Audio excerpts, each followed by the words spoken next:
Hey everybody, today we're going to watch this clash between Matt Berkey and Nick Schulman, two friends of mine, and I'm going to try to get inside the heads of each of them as they play this hand out and let you know what I think they were thinking. Without further ado, let's get into the action.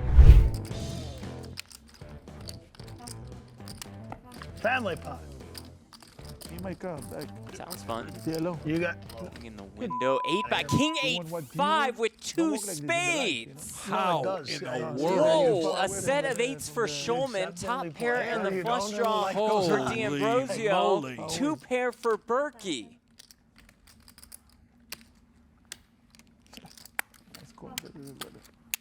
Schulman bets 1K, Jimmy D calls. How does this flop roll out? This is filthy.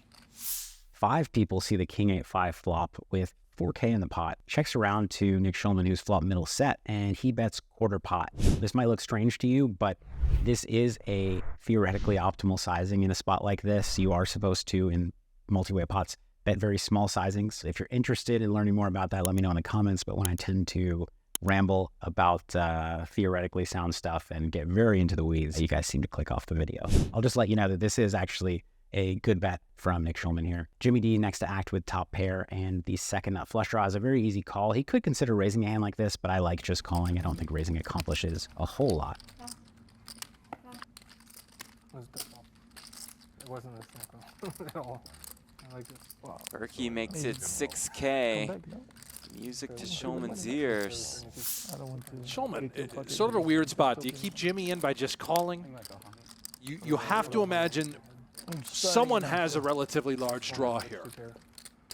And there it is. He's just keeping Jimmy in. Of course, Jimmy may not be going anywhere regardless. sorry, I gotta study. And why would he want to go anywhere with this massive holding? I think we both think you're just tilting here. Like, right? And it folds back to Matt Berkey, who has top and bottom pair. Now, I think Berkey's raise is really reasonable with King 5, but I think he can also consider just calling here. When 5 people see the flop, betting ranges, especially value ranges, get quite narrow. Even though he's very likely to have the best hand, it's going to play awkwardly on a lot of turns and rivers, whereas if you just check call, you've got a very disguised, strong hand and can navigate turns and rivers much better. He raises to 6,000. Both players call. Now, Nick can opt to 3-bet here. He has to be pretty sure he has the nuts, but he also needs to get paid. He needs to make more money. And I think he decided also with Jimmy D behind him, maybe Jimmy D has some kind of hand like he has, and against the 6K and the call, decides to just shove it in. And then Matt is in a really tough spot with King 5 where he might call or might shove the rest in, and Nick can get the whole thing on the flop. But Nick's also considering waiting for a safe turn. I think that Nick has the option to 3-bet here for sure, but calling is quite reasonable. Turn card is the 7 of clubs. Schulman's hand Where's still the button? best. Look down. There. Berkey first stack, 21K in the pot. Yeah, and this is just gross for Berkey. He has no reason to believe that King's Up can possibly be behind.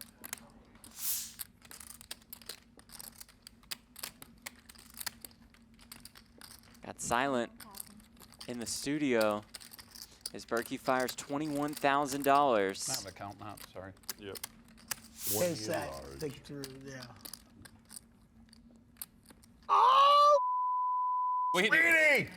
Sweetie! Sweetie! There is Jimmy's that got a effective shove. decision. I ain't lying. Jimmy got a friggin' decision. Oh, you see Now Jake this Daniels' is- eyebrows raised. Am I lying? On the 7 of clubs rolls off on the turn. It brings a couple of straights, but they were gut shots, so slightly less likely to have put in that much money on the flop. They were also hands that are only played in the suited variety pre-flop. I don't think Matt has to be ultra worried about them, but he should be worried somewhat.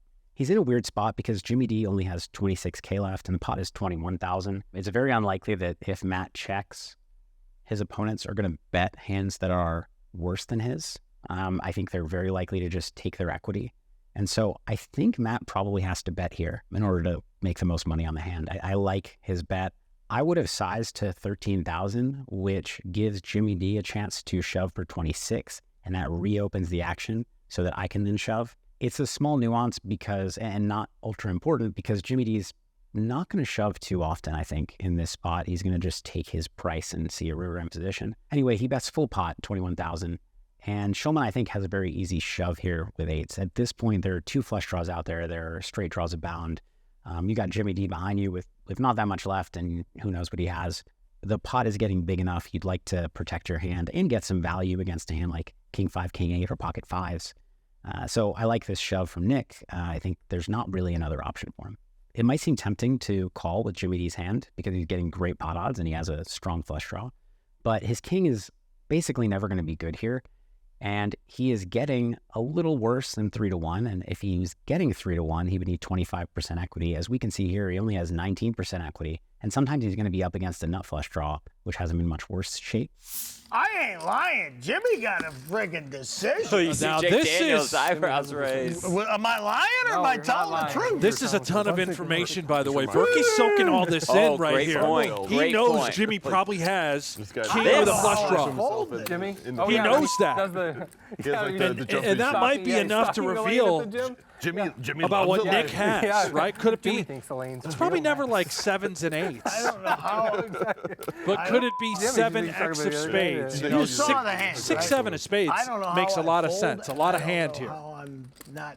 I just might be priced. And I in. swear to God, if you beat me in this prop bet, Jeff, I mean, you're getting 25 to 1. Don't say Sorry, that. sorry. Don't say that. I Don't say that. Just I take mean, it. here's Just I take it. fold, Just take that's it. fine. Put it on the tab. Just take it. There, that's a great lay down. lays Yeah, you it should've said that. down. Yeah, and here we now go. This action is on where- The last one was Berkey. not great. So I think this is a great disciplined fold from Jimmy D, where a lot of people would just stick it in and hope for the best. It folds back to Berkey, who now has to call 74,000 to see if he has the best hand. And this is another really tough spot. He's not going to be up against a worse hand for value, in my opinion. I don't think Nick's shoving a hand like 8-7 here. Nick is going to need to have a combo draw for Berkey to have the best hand. And the problem is, if Nick has a combo draw, then Berkey has, 70, 75% equity, maybe 80% equity.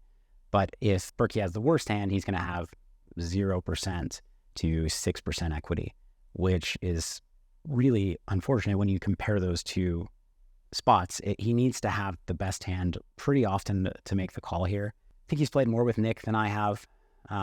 And I think he, just being at the table is going to have a better read here than I'm going to have. Just kind of what my assumption is that Nick is doing in this spot. There are only so many combo draws that Nick can have. And the problem is that he's sometimes going to call with them. Whereas when he has a hand like 8-8, I think he's always going to shove it. If he has a hand like 5-5, I think he's probably always going to shove it. Maybe King 8 suited, maybe not, although he might not have King 8 suited pre-flop calling a raise. It's a really weird spot where there are not many hands that beat you combinatorically, and there are not many semi-bluffs combinatorically, but he's got to have one of those. You have 2 pair. Yeah. Still matters a lot. Yeah. Yeah, that was a big one. Yeah, don't say king next time. That was a big one. Oh, so I think Jimmy did mention that he had a king. Yeah, but that makes it harder for Right, Berkey, right? I right. mean, again, it's the whole thing is just bananas. I thought that too about my hand.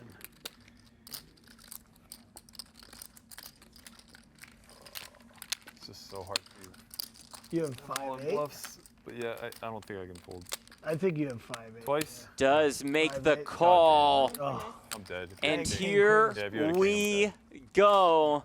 Berkey decides to make the call. He's got some pot odds. I think I would have laid this down, but again, don't want to fault him. And I think that anytime you're a good player and you're at the table, I'm gonna trust your intuition over mine about the situation. terrible flop for you. Berkey needing that king of And look, think hearts. about We that will run action it flop. I have twice king, queen of spades. with more than $211,000 in the middle.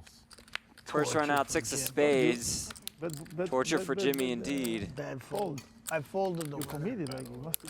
Second one. There. I don't think any of that. Don't do 2 spade. Is it good?